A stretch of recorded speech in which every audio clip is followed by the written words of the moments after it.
We see this in addictions. We see this in, different areas of people's lives that they're not able to overcome certain things. And I don't take that light. That is something hard to deal with. And one way that you can, kind of help to overcome these things, and some people entirely, is to be able to channel this energy into the correct channels and to something that is productive. So transmutation is like we think, transmutation. We're literally moving things. Like that word is movement. I love this topic because it's changed my life a lot. We oftentimes get cringy about it or just unsure, and that's because we don't have the knowledge of what it truly means. And so in Think and Grow Rich, still going to use that. He says, the sex desire is the most powerful of human desires. When driven by this desire, men develop keenness of imagination, courage, willpower, persistence, and creative ability unknown to them at other times. What are you doing with that? What ideas do you have that you're always sitting there thinking on, that you're like, well, that's just a dream. I don't know if I could ever do that. Most of all of these successful people in the world that we hear about that go and accomplish their dreams, it's because they have figured out how to master this principle. It's all about energy and where we're putting that. Where are we putting our energy and our thoughts, which ultimately become our actions? So a lot of people, they use this in exercise and sports. Have you heard of the runner's high, where they are running a marathon and they finally hit the sweet spot where they don't feel the pain anymore? They are all in it to win it. They just keep going. Nothing can stop them, right? A lot of people get this in emergencies. I am very good at this. When there's an emergency, a crisis, that adrenaline and that energy that comes, I'm able to utilize that and focus on what needs to be done. And that is a new one that I've just recently discovered, or not discovered.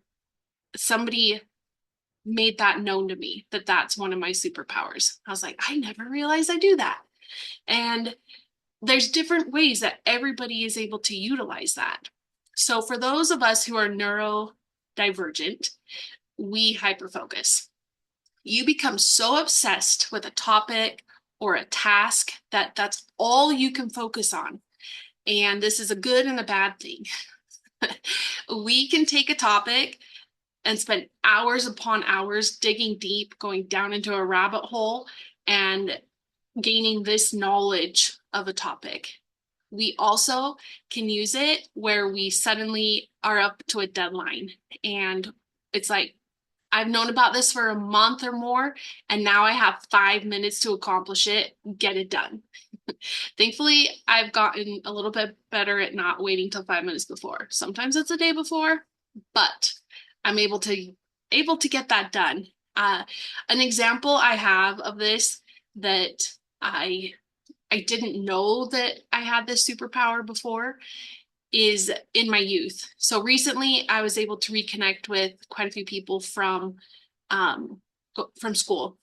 And I went to a non-typical private school, and it was a smaller, but I went middle school and high school.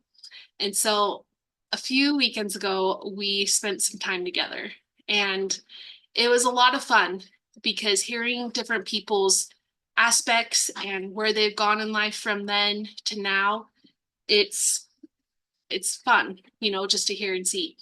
One of the things to graduate from the school we went to was that you had to write a 4,000 fact thesis from memory about history. And we had never really talked about this before. We all knew that we had to do this to graduate, but how we accomplished it, none of us had shared before. Partly because you graduate, you move on, you're all busy in life. But it actually was a lot of fun to hear how everyone was able to accomplish this, because we are all so different. You hear a lot about sometimes in our community, the misfits. We're all misfits coming from different parts of life, different areas, yet we all have this desire to help people and move forward. Now, this group was definitely misfit. It was probably the original misfit group that I've ever been a part of. So many different backgrounds, personalities. It was crazy. The people, when you think about it, it was some good times. So we all knew that we had accomplished this goal of writing our thesis. We never talked about how we did it. We spent hours a couple weekends ago around the fire in my friend's backyard and just talked about these different things. And I came walking away feeling a little bit better about myself, which is silly to think, but I did not know how to use my ADHD powers back then. I didn't even know I had it because it was mostly just diagnosed in boys, and it was the ones who couldn't sit in their chair and things like that. I could not focus on studying, which was really hard at the school I went to because it was all a lot of student-led activities and curriculum. So I always was frustrated, like, mine wasn't as good as other people's. I couldn't dig deeper into things and on the spot, right? So here's these thesis, and we had to do it. We were secluded from the other people graduating. We all got like a week off of school that we had to go and do this. We weren't supposed to do it from open book or anything like that. And so people's strategies, you assume you just lock yourself in a room and you write.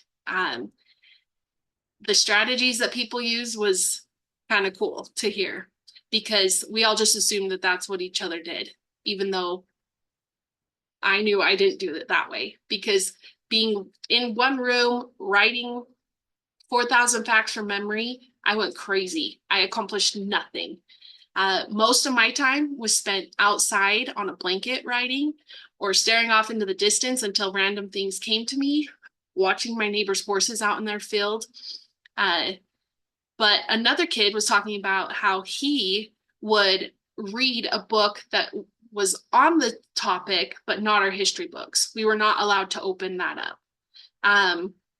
We were not allowed to just read and then go write from our history book. So he would read something similar along the same subject, and then he would be flooded with all of these different facts and stories that he'd be able to go and write.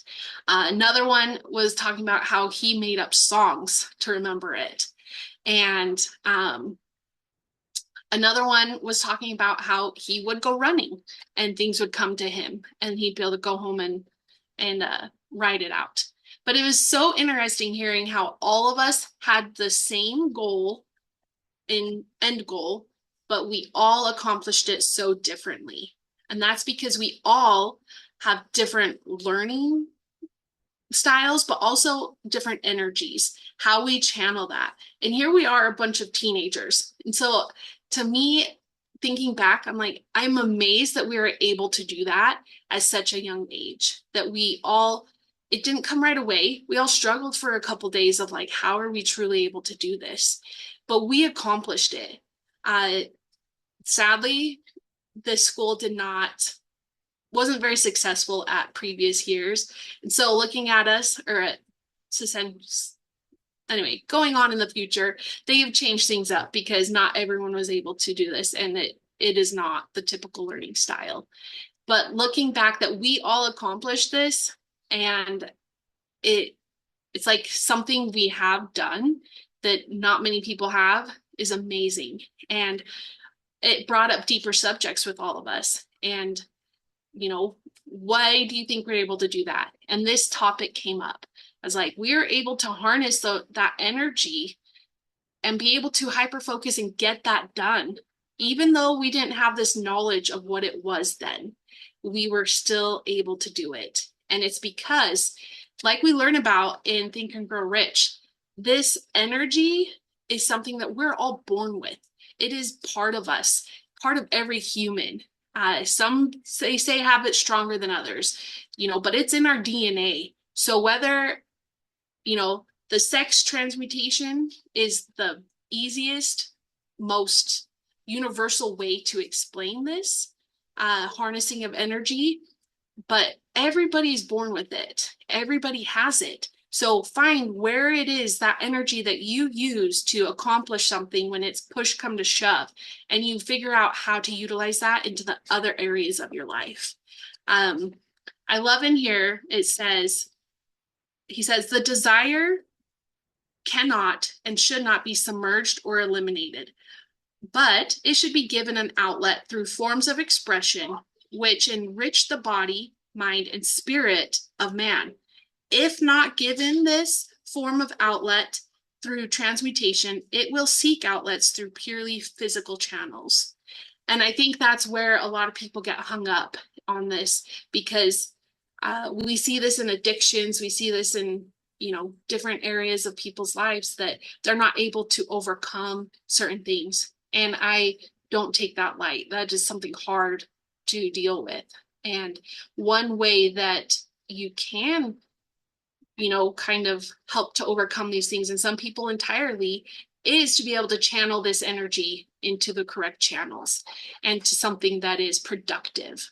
I am so excited for this last bit of the year, because here we come, wrap up 2024. We were saying before how this year's been, and we can't believe it's October. And I feel like this has been a year that I've been able to kind of take back my life, take back my time and energy, and be able to put it into good things and be able to share it with people. And I hope that all of you are able to do that as well. Let's kick off this last of the year strong, and this last quarter, take our energy and accomplish the things we want to do, because using this transmutation of energy, you can make your dreams a reality. Your thoughts come to life, and use them and make it a good one.